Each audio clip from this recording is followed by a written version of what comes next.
Welcome back, my duelist friends. Casual Duelist here, and happy Tuesday, guys and girls, and everybody that is a duelist. So, a couple of quick things before I get into this deck. I want to apologize for a little misunderstanding I had this last week. One of the things I kind of messed up on is those inserts that come in with the Speedo boxes. I haven't really been reading them, so that is my fault. So when we were doing our Whale of a Tale, it needs to be understood that the static effect is continuous. The other effect only happens once, because it is clarified in that little insert that if the skill doesn't say multiple times in a turn, it's not multiple times or multiple turns. It'll just be once per duel. So I think Konami should have just wrote that on the card, but they did write it on the packaging. That's going to be this guy's issue right here, the casual duelist, for not having read that. So, big sorry on that. It would change the way I would play that deck a little bit. I probably would trade out one of the... I'd probably trade out one of the advanced ritual arts, and I'd probably go straight into a Fortress Whale Oath, and maybe add in something that would allow me to discard on my own. And it was mentioned Tribute to the Doomed in the comments. So yeah, probably go around that route. No, I'm not going to bother you guys with another build for it quite yet. Let's wait till we get some cards that help reset it. And let's talk about today's deck. Today's deck is another challenge. It was emailed to me. Sorry, this is going to be the skill. But the challenge was, casual, can you play a deck using nothing over a 2-star monster? Now, the answer is yeah, I got you. The duelist wanted to remain anonymous, so we are going to go ahead and honor that. So the skill card I've chosen is the new My skill card. It can be used twice per duel. It is the Battle City Siren. So once per turn during the main phase, you change the battle position of a monster the opponent controls. This turn, the first attack you declare must be against that monster. This can be used twice per duel. So again, I love the fact that it actually states that, but it is what it is. So we kind of got like an optional 2 times enemy controller. This is fine. Since I can't use anything over 2 stars, one funny thing that happens is my normal side deck and extra deck are gone. Because again, you guys got to remember, like, Blood's Ultimate is somewhere between 10 and 12 stars. I mean, unless you really want me to run Waking the Dragon just to play a couple of copies of Thousand Eyes Restrict, my extra deck is out. So we wanted to go technical. We wanted to have a lot of fun.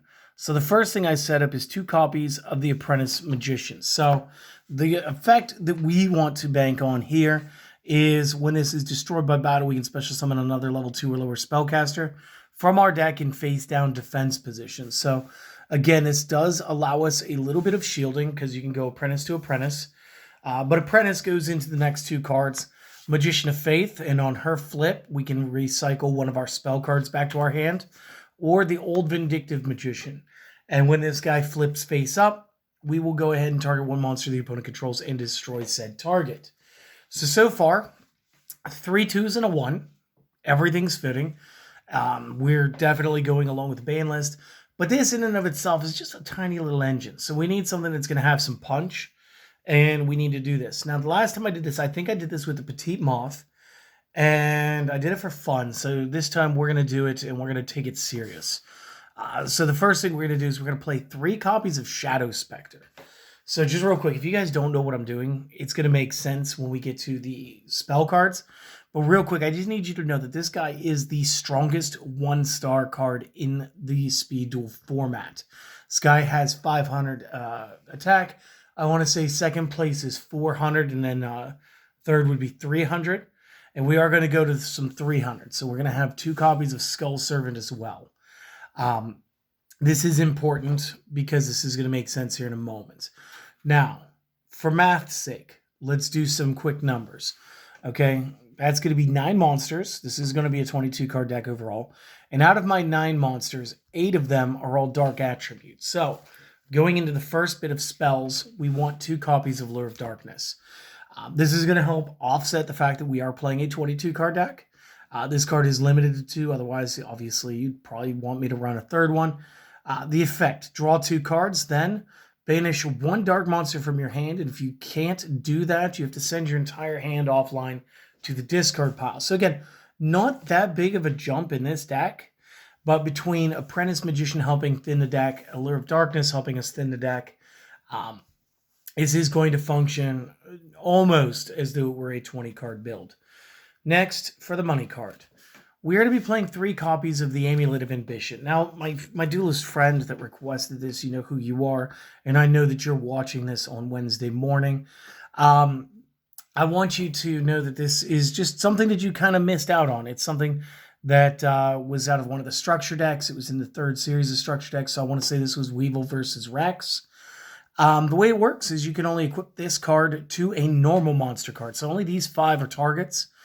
If it battles a monster with a higher level than it, the equipped monster gains 500 attack value per difference in levels during the damage calculation only, and when this card is sent to the graveyard, you can place it back on the top of the deck.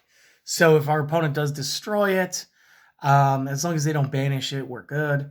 But this will allow us to equip it to both the Shadow Spectre and the Skull Servant. Now, the quick math here is if we were to see something like the old Vindictive Magician, he gets bodied by Shadow Spectre by 50 points.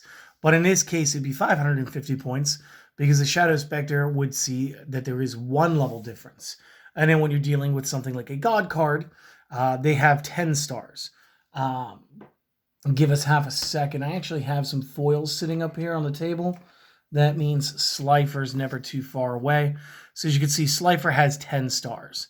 If this was Obelisk stats, it'd be 4,000. Same thing would go with a couple of the Sacred Beasts, Simon and Raviel.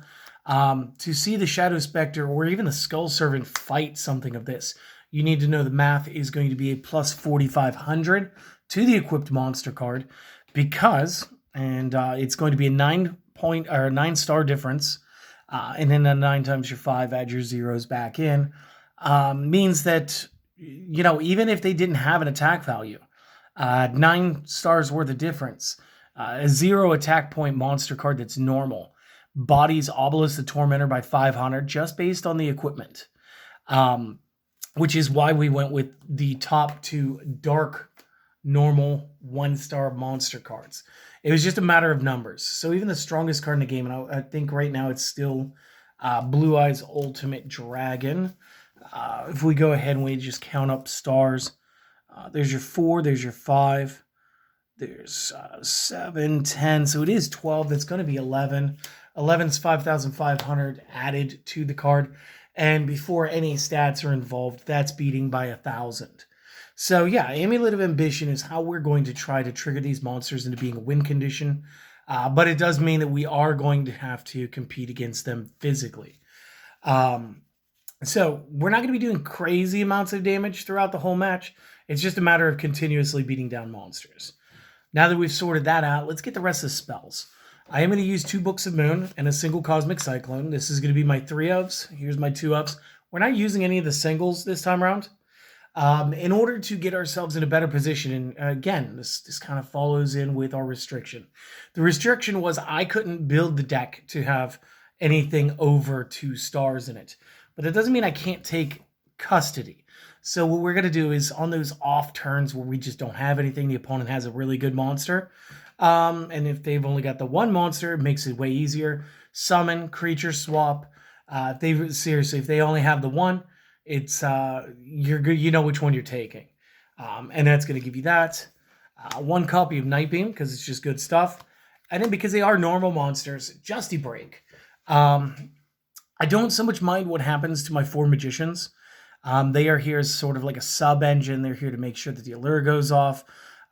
Magician of Faith is here to make sure that I get an extra use out of one of these spells. The Justy Break is here that once we get into the monsters that we want to be playing, the Justy Break is here to maintain the fact that we're going to keep those. Now, normally I have to where I pause the video and I do some stuff. Instead, what we're going to do today is I'm just going to kind of move down a little bit with the camera, and I'm going to give you guys the side deck because there is no extra deck today. So just real quick, let's tuck our skill card in right here for those of you that do take the photos. And what we're going to do is we're going to be playing 2 copies of Shrink in our side. Again, this helps us have longer-lived monsters. 2 copies of Lost Wind. Again, this is going to shrink out an opponent's monster. It's going to take away effects. As long as the card was special summoned, and it's going to be good stuff. And then something else that's going to help us, comedically, especially with the amulet, is going to be the Metal Morph. And this is actually going to let you get into some major damage game 2 and 3. So the way Metal Morph works is when you equip this, when you activate this, you target one of your monsters and you equip it. So again, Shadow Spectre gets this. He turns all metallic. It's awesome. He gains 300 attack and defense. So now he's an 800 point card at all times, not just when he's attacking. When he is attacking and there is a difference, you will add the amulet difference in, as well as being able to use the Metal Morph. And what Metal Morph says is if it attacks, gain attack equal to half the attack of the target during the damage calculation only. So just once for the one time. Let's go against the Obelisk, the Tormentor stats one more time. So you pull a God card, you know it's 10. You know that this is 45.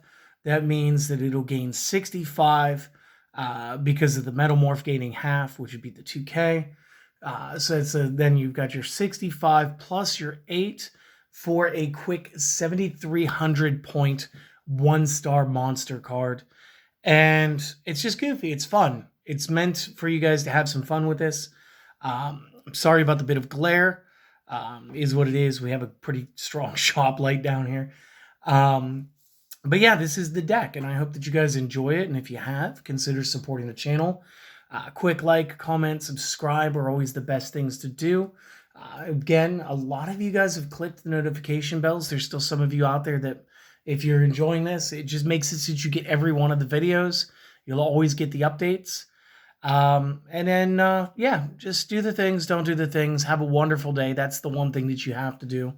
Go ahead and, pause or screenshot.